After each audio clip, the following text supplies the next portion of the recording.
9h31, quem precisa passar por uma cirurgia costuma ficar com medo de anestesia, não é? E se for anestesia geral, então, e aí é que o paciente fica com mais medo ainda.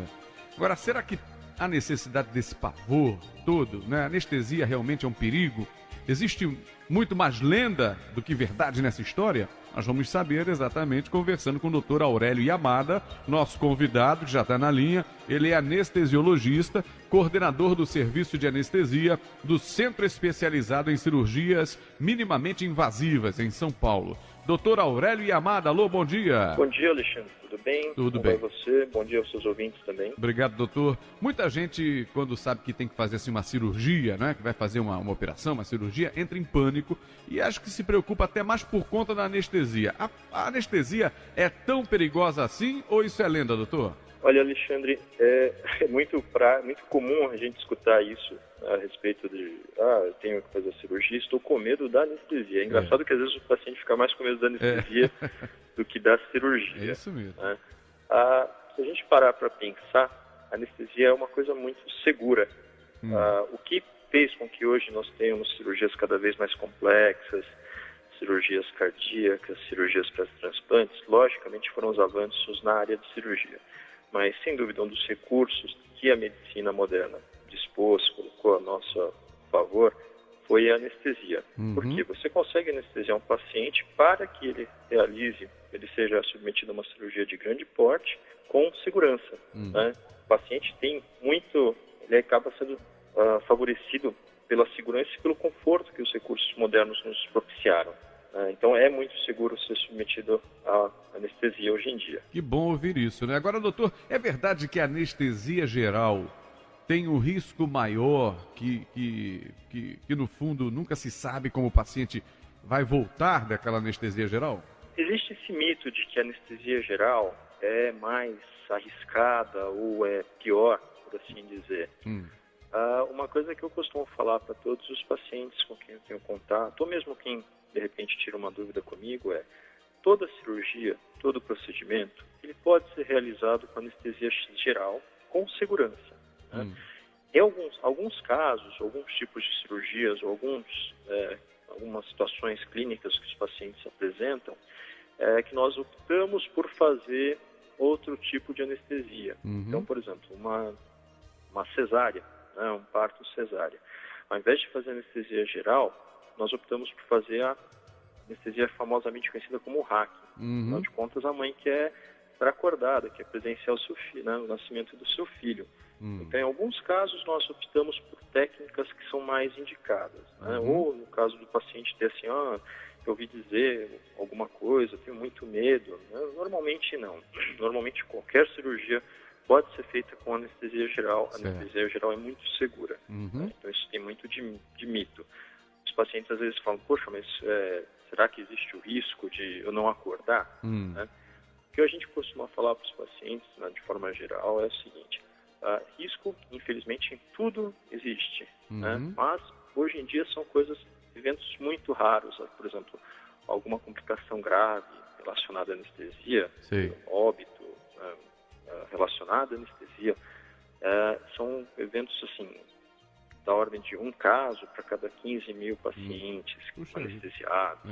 Então, são eventos mais raros de acontecer hoje em dia, Alexandre. Tá?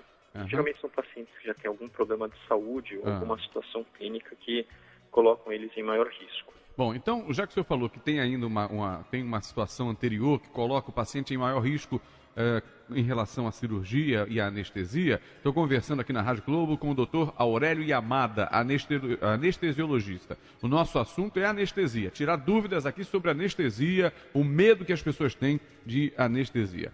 Então, doutor Aurélio, queria que o senhor falasse aqui para a gente quais são as doenças pré-existentes que podem deixar em risco quem vai precisar de uma anestesia. Alexandre, eu vou colocar em termos gerais, tá? Porque, obviamente, assim, não existe uma receita de bolo, cada paciente tem que ser avaliado pelo seu médico.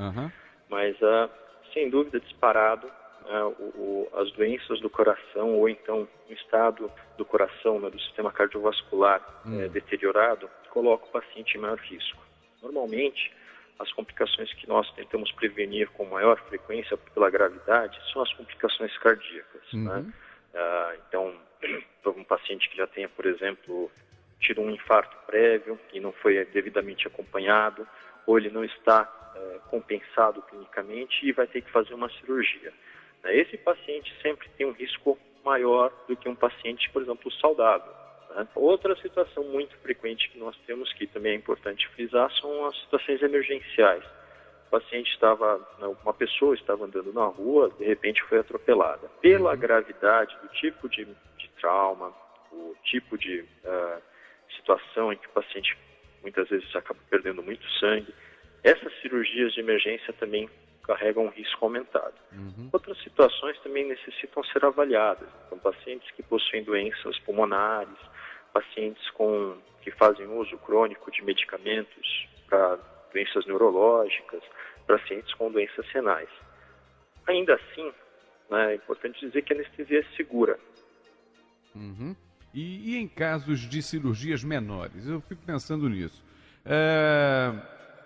Em casos de pequenas cirurgias, a anestesia local é a mais indicada, não é isso? Algumas cirurgias podem ser feitas somente com anestesia local, né? Se a gente for colocar, por exemplo, um paciente que vai retirar um pequeno cisto no braço ou na mão, ou então aqueles pacientes que vão fazer pequenos procedimentos, né? Mesmo estéticos. Aí é só local. Que não sejam estéticos, mas procedimentos que não tenham muito estímulo doloroso, eles podem ser feitos exclusivamente com anestesia local. Muitas vezes também existe a situação em que assim, o procedimento é viável de ser feito com anestesia local, porém o paciente é ansioso, ou ele tem alguma situação qualquer que requer que ele seja sedado. Nesses casos, o anestesista colabora com o cirurgião, monitorizando o paciente durante o procedimento, certificando que todos os parâmetros vitais do paciente sejam acompanhados, pressão arterial, frequência cardíaca, quantidade de oxigênio no sangue. E, junto com a anestesia local, por exemplo, nós podemos aplicar uma sedação. Então a anestesia, às vezes, a pessoa está dormindo, mas não está com anestesia geral. Ela está sedada só, e a anestesia foi local e dá uma sedação para a pessoa até, de repente, nem ver aquele procedimento todo, não ficar ansiosa. Entendi. Bom, doutor Aurélio Yamada, eu sei que o assunto é extenso, a gente convida o senhor outras vezes para participar aqui do programa, e para a gente continuar nessa luta aí dos anestesiologistas, né, de convencerem as pessoas de que a anestesia, inclusive a anestesia geral, é segura. Eu queria que o senhor desse aí um contato para quem quisesse esclarecer mais alguma coisa, e eu agradeço a entrevista, viu? Foi um prazer conversar com você. Alexandre, muito obrigado. É sempre um grande prazer poder tentar divulgar um pouco mais a respeito dos serviços de anestesia. Nós estamos à disposição, quem quiser consultar pode acessar um pouquinho a respeito de anestesia no site do SECMI, que é o Centro Especializado em Cirurgias Minimamente Invasivas, tá certo? E também existem as páginas da Sociedade Brasileira de Anestesia e as sociedades regionais, cada uma no seu estado. Muito obrigado. Ok, então Sociedade Brasileira de Anestesia, você pode colocar isso no site de pesquisa e vai achar as páginas lá relativas ao site da Sociedade Brasileira de Anestesia, e lá tem orientações e tal. E no site divulgado pelo Dr. Aurélio Yamada é o SECMI, CECMI.wordpress.com. Doutor Aurélio Yamada, muito obrigado pela entrevista.